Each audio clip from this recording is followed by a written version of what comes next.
Okay. All right. So you have video. Hi, Jonathan. Hey, how's it going? Doing well. Thank you. All right. And there we are. We are live streaming. We are live, guys. All right. All right. Thanks, Autumn. No Good seeing you worries. again, Jonathan. Hey, great seeing you, bud. We'll let everybody get a minute or two. Just I see people coming in now, the participants, and on the LinkedIn Live. So I'm Scott Pieper, I'm the CEO and co-founder of Mobilization Funding. I got a great guest here with me today, Jonathan Federa. He's a good friend. He owns a business called Integrated Financial. He's going to talk about business credit, a little bit more about what he does. And of course, I always have my co-host here with me, Autumn Sullivan. And she is in the process of making sure this all works perfectly. So while everybody's still logging in, we are going to just let her do her thing. We are good. We are live on LinkedIn. We have participants rolling in. So if you guys want to go ahead and get started, I will be monitoring your LinkedIn Live. So if there are any questions, I'll go ahead and pop back up and relay those to you. You can also ask questions if you're here on Zoom. You can ask questions in the chat or in the Q&A, and I'll be monitoring both of those. Otherwise, I'm going to go ahead and turn my camera off and let you guys have a great conversation.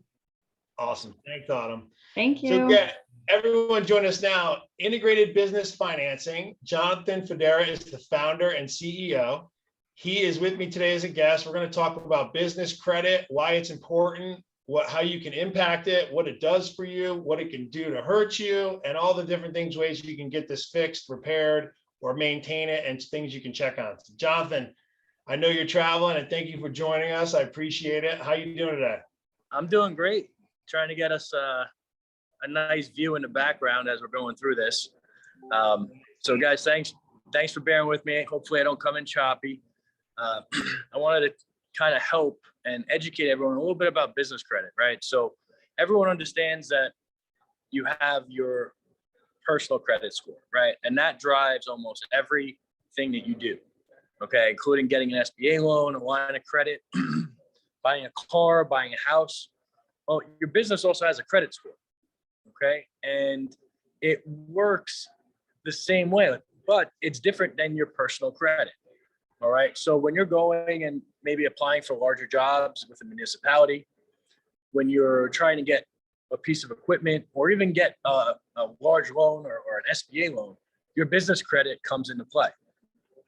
So it's very important that when you're doing this, you understand that you have you work on your business credit and you work on your personal credit.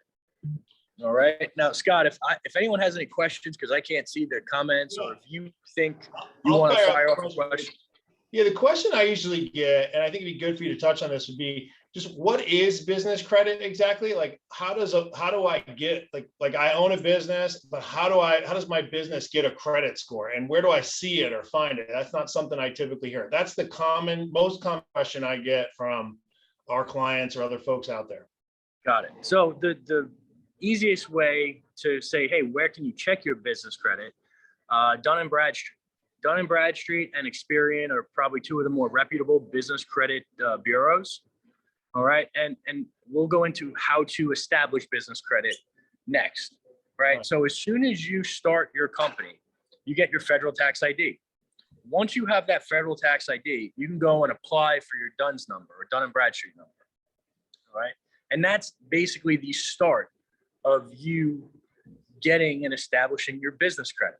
Now, the reason why business credit is important, besides for financing, it allows you to separate your business and your personal to an extent, not completely separate, but to an extent.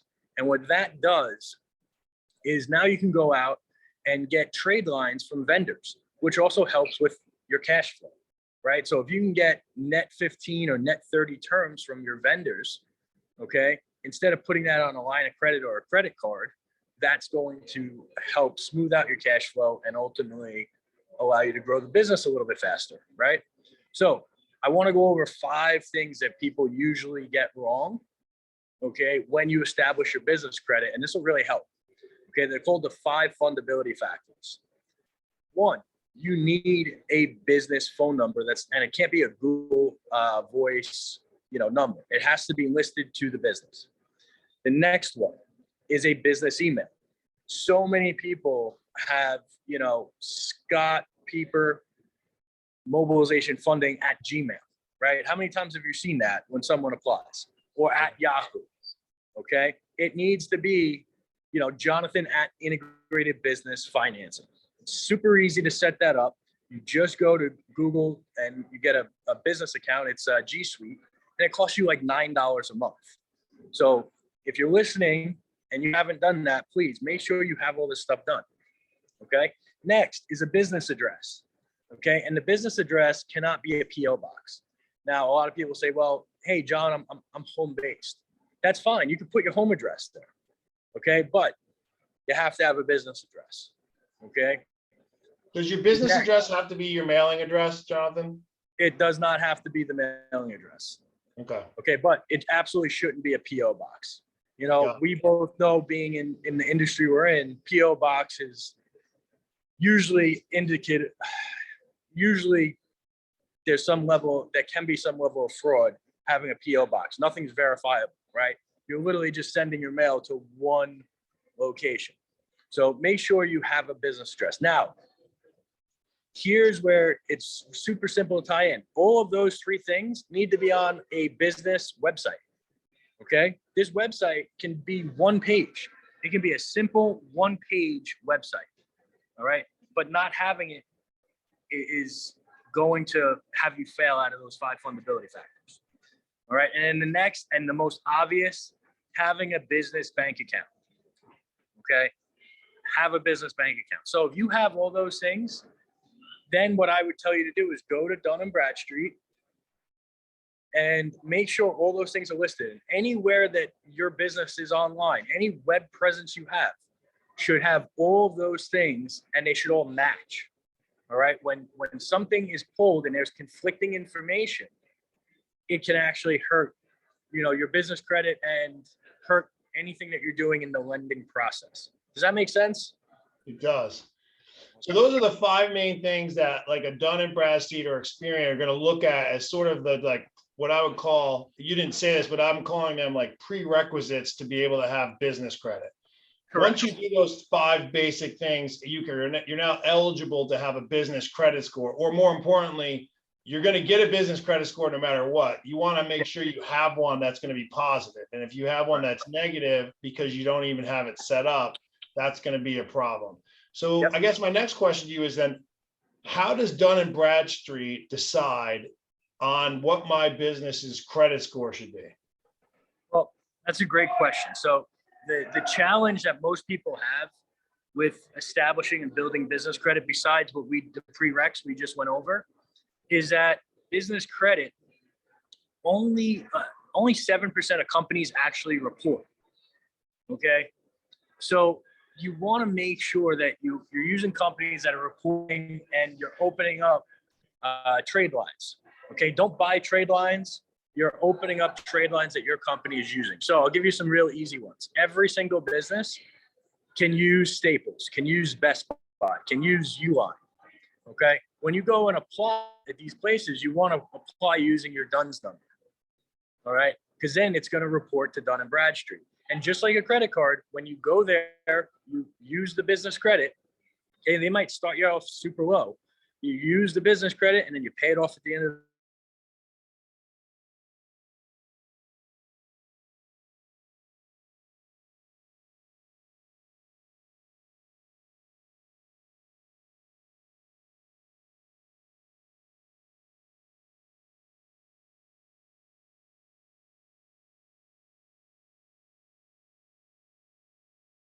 continuously open up trade lines. So if you have a vendor, see if they can give you terms and they can report. All right. So if you know you need the same materials, job in, job out, okay, and you always go and use one supply house, try to get terms from them and see if they report. And this matters because some municipalities, okay, and some of the larger jobs you can bid on, if you don't have a certain business credit score, they might not let you get the government work or the municipality work. On the other side, if you go and you try to get equipment financing, let's say you need a backhoe, okay, but you have no business credit.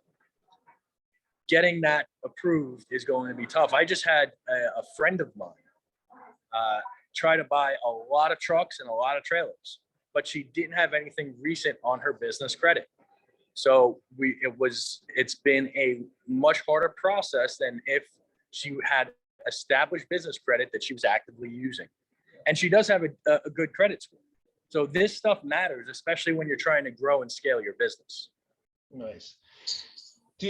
So I guess one of the questions is, can you get your supplier or your trade partner to actually report? Like, for example, if you have subcontractors that you're using, labor that you're hiring, subcontract labor, or you're ordering from the supply house, and maybe they're not a large supply house, or maybe they are. Can you ask them all to report, or do they already? I guess two questions. Do they already report standard? And if not, can you require or ask them to? Is that something that can be done? The only way to know if they're reporting is to actually pull it. So we can pull this credit at integrated. Most people are not reporting. That's just a fact. Most people aren't reporting. The ones I gave you, Uline, Best Buy, Staples, they should report, but those are smaller trade lines just to get it established and going. Now, what I will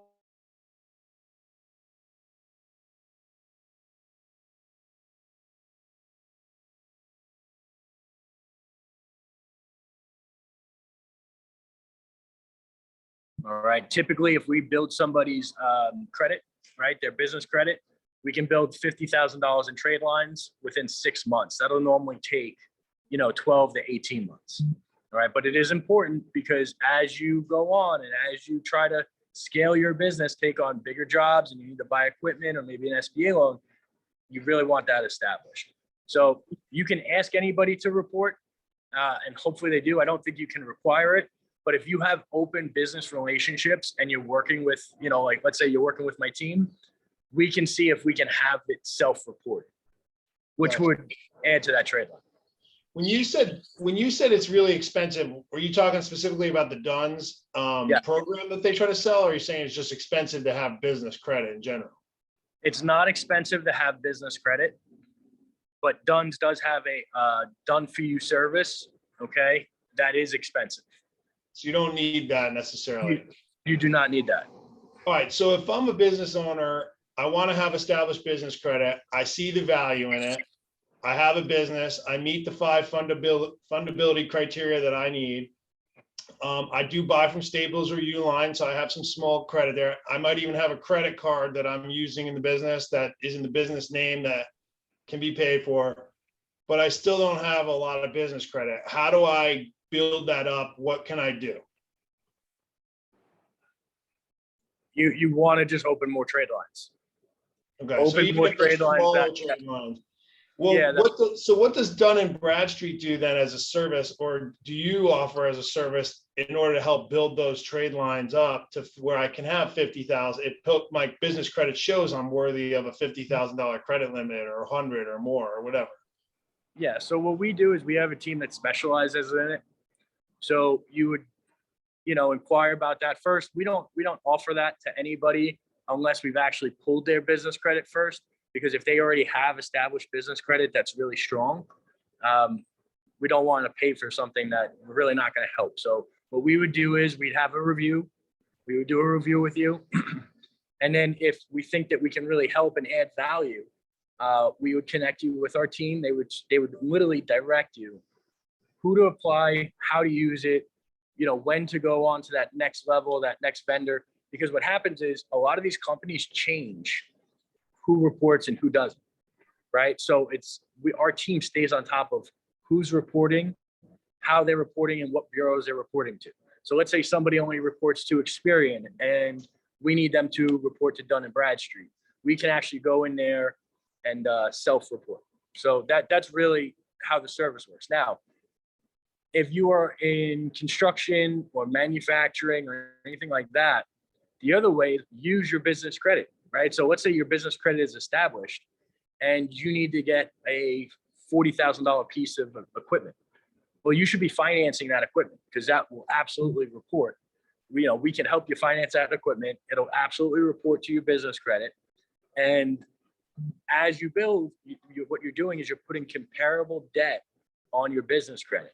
So let's say this time we got you a $40,000 piece of equipment. Maybe in 6 months from now, business is growing. You want to get an $80,000 piece of equipment. Well, you have comparable debt on your business credit profile, which makes it an easier transaction to get done. Does that usually result in like lower interest rates on equipment or better terms? It can, absolutely. It can. So, all right, so let me change gears on you for a second, Jonathan. So let's say I have a business, it's been well established. It's 5-6 years old. I have some business credit, but then I had a bad project or a bad job and my credit gets hurt. Both could be personally, but definitely in the business credit gets hurt or dinged. What can I do to repair that or fix it or make it better?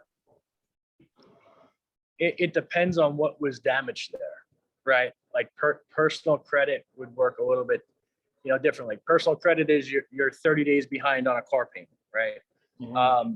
Business credit, it's going to depend on what trade line it is, how big was that trade line, and how late are you.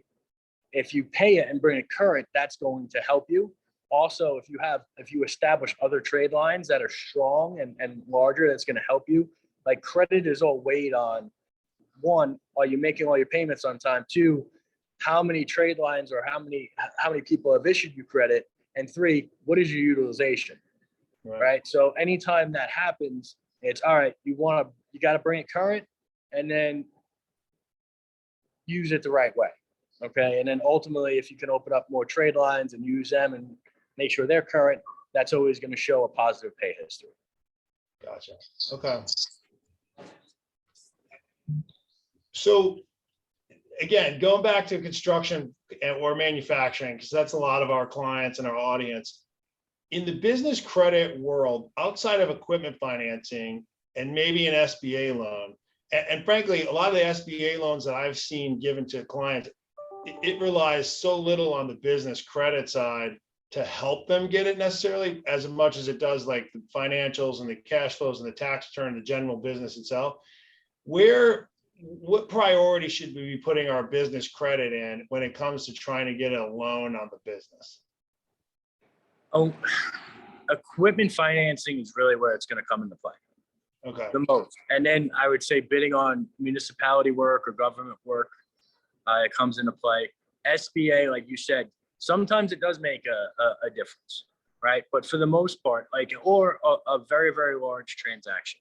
Like I know a couple fintech companies that if the business credit is not strong and you're trying to get more than, let's say, 200,000, 300,000, that will absolutely factor in. Okay. But SBA loan, like you said, it's primarily going to be what's the financials? How profitable were you? What is your personal credit? What collateral do you have, to support and back up the money that you're trying to borrow? Okay. One other question I thought, does it help business credit if your financials are done by a CPA versus internally prepared, or if you get reviewed or audited financials? Will that help business credit? No, that really doesn't come into play. Business credit, that's kind of like personal credit too, right? So it's all it's reporting is who's offered you credit, how have you paid them back, and what is your utilization? Okay. So for everyone that's listening online, a couple things I want to point out. First, if you have any questions, go ahead and put them right in the Q&A box, and I'll be able to ask these right directly. In the meantime, I'll keep firing off the questions that I've gotten in advance that people have provided to me. So hopefully I'm doing a good job in getting those questions out, and anything I normally hear. So I'll switch gears, but go ahead and do that in the Q&A box now if you'd like, and I'll pull those up. And hey, and anyone that's listening, if you guys want to know where your business credit is, just reach out. I'll try to get a link in there to schedule time to speak if you guys need help with anything. Or you could just reach out and message me. I am traveling. I'll be back in the office tomorrow. So please bear with me if I don't get back to you until tomorrow. Yeah. For everyone that's on, we'll put Jonathan's contact information, his website, on the LinkedIn post when we recycle this back out, and we'll make sure that it's attached and in a spot where you guys can grab all that. So Jonathan, going back to outside of business credit, let's talk a little bit about the lending side of it and as it relates to business credit. So let's say, you know, my business credit, I've not paid attention to. I don't really need to buy equipment. I do want to make sure I have good, I don't want it to hurt me, at least. Maybe it can't help me, but I don't want it to hurt me. What are some other things that I can do to make sure that I need equipment now, but I don't have business credit. What are some things I can do to make sure I can qualify for the equipment or the vehicles that I want? Or if I am thinking about getting an SBA loan or some other type of business loan, what are things that I can do now that I should be paying attention to in addition to business credit? Well, a couple things is, one, anytime you take financing or apply for financing, you should know where you stack up, where you stand. So how's your personal credit? How's your business credit? You know, very, very rarely do you see what we call a corporate only business transaction. And that's just somebody that is solely using their business credit to get a piece of equipment. And for that, you have to have outstanding business credit. And typically, I believe, either 5 years in business or 7 years in business and have a lot of comparable debt. Okay. Now, for the average business owner, okay, what you can do is you can check on Dun & Bradstreet, make sure, you know, your business credit is, one, established, and two, it looks all right, and your personal credit, right? Because equipment financing, those are going to be two of the bigger factors that weigh in. One, if you get approved or not, and two, how much you get approved for. And the other thing they like seeing is underwriters want to see comparable debt. All that means is if you're a logistics company, you know, you've financed trucks and trailers in the past. Or if you're in construction, you know, you've financed a couple Bobcats, you've financed a couple Komatsus, whatever it is that heavy equipment that you use is. Okay, so having that comparable debt on there is very helpful. And if you don't have comparable debt because you're a younger company, my suggestion is make sure that you have strong personal credit, strong business credit, you keep a decent amount of cash in the bank, and then I can help you get, you know, those first couple pieces financed. Then they get seasoned or aged, and then they're on your business credit profile. And then it's easier if you go back in, let's say, 6 months or 12 months to get another piece financed. So one question we just got from Russell. What type of financials, hang on a second, let me open that up. What type of financials, like what kind of revenue, position, business owner, FICO scores, years in business, collateral, would a subcontractor typically need to establish a line of credit with like a commercial bank or credit union? What do you see as the minimums to establish with a line of credit with a bank? So I guess the question, if I was summarizing here, this correctly, is what are some of the minimum expectations that a bank, in your opinion, is trying to see if they want to get a traditional line of credit? And I guess, let's just say, it's not articulating here, but let's just say it's an appropriate size line of credit for whatever you need for the business. It fits. Yeah, happy to help. I can only answer to what my programs would look like. Mine are pretty traditional.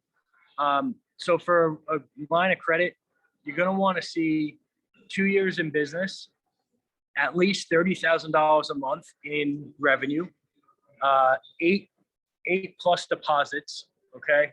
So you want more deposits going into the bank. You want steady cash flow. When I say steady cash flow, you don't want to see any negative days.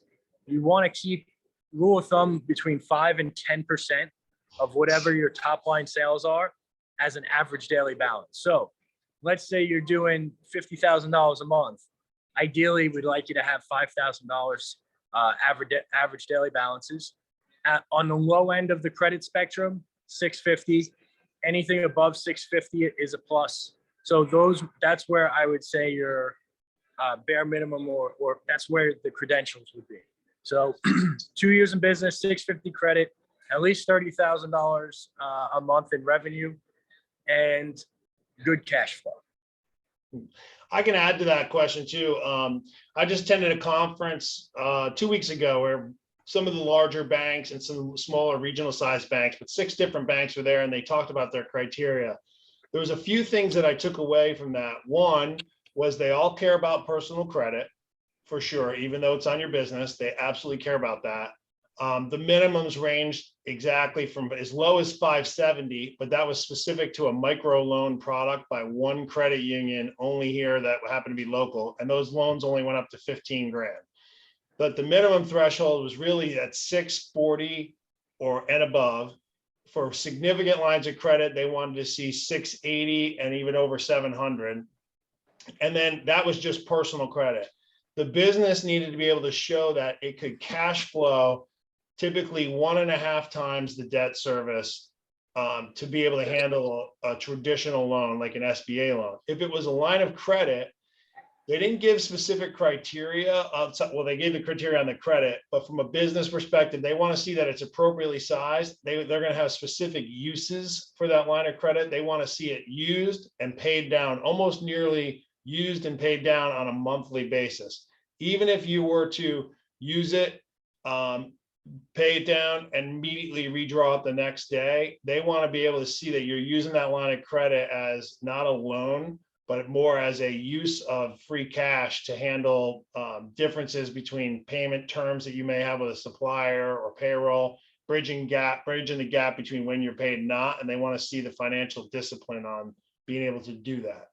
Hard to do when you don't have a line of credit. And in some of the industries, they were just completely agnostic to the fact that if you were in construction, for example, some banks just weren't going to do that at all. So I would say, aside from the things you can do in personal credit, do not make the assumption that all banks are the same.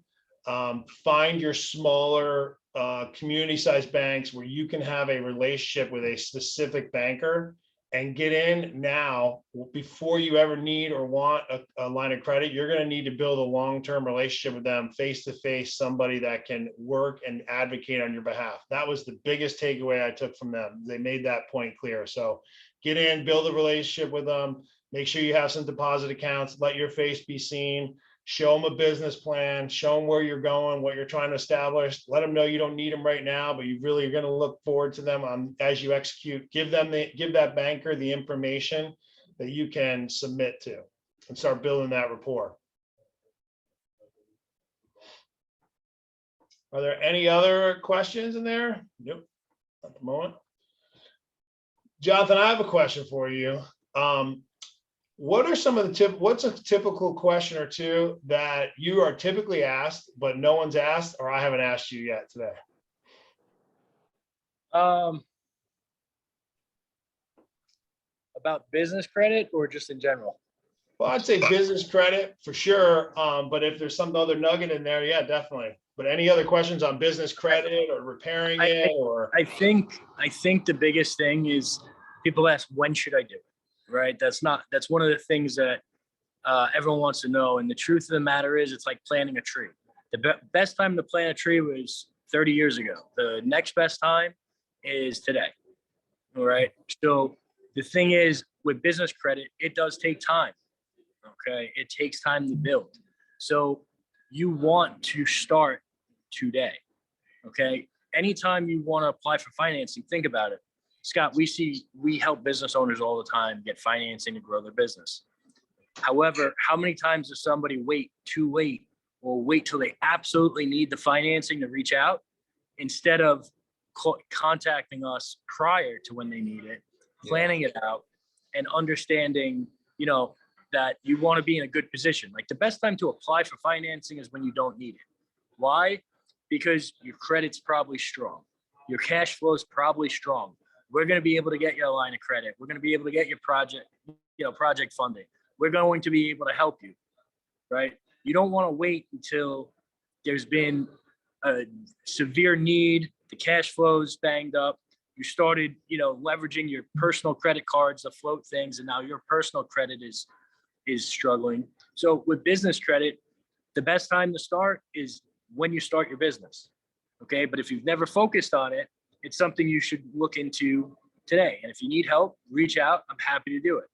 All right. That's something with all type of financing. You want to apply when you don't need it. I would add one thing. It's funny you said that I also took from that conference was there's three folks you need to get on early before you ever need them. And that's your CPA, your banker, and your attorney. And so I think you just hit the nail on the head right there. You want to put those folks on your team, in your corner, and be communicating with them way before you ever need them or have a crisis. Those are going to be your best friends in business outside of your current immediate team, of course. Absolutely. Does anyone else have any other questions? If you do, put them in the chat. Jonathan, is there anything you want to, we're coming up on our time here, and I want to make sure I'm appreciative of everyone's time, but is there anything that you want to add, talk about that we haven't touched on? I don't see any other questions popping up in the chat. Nope. I appreciate you, brother. Thank you. This was, we made this happen. I'm super happy we could get this done. And I appreciate you. And listen, we're both here to help anybody that's watching. So, you know, you're in good hands. All right. And I will make sure I get on the comments in LinkedIn, Jonathan's information, where you can reach him at. I'll also, it'll also of course be on our website, and the replay of this, where you can always access on our YouTube channel. On my LinkedIn, you'll be able to see this, but it'll be also a link to our website, and we'll make sure we have all the info there. So between our YouTube, our website, and the LinkedIn, there'll be 3 places you can find that, as well as Jonathan's website directly. Awesome. Wonderful. All right. Thank you, guys. Thanks for a great Thank you. conversation. Thank you, everyone, for joining us. And yes, I will make sure that all the links are in the YouTube description and in the replay email if you registered via Zoom. Excellent. Thank you all for joining us. We really appreciate it. Have a great rest of your day and enjoy the rest of your week. Thank you. Bye. Bye-bye.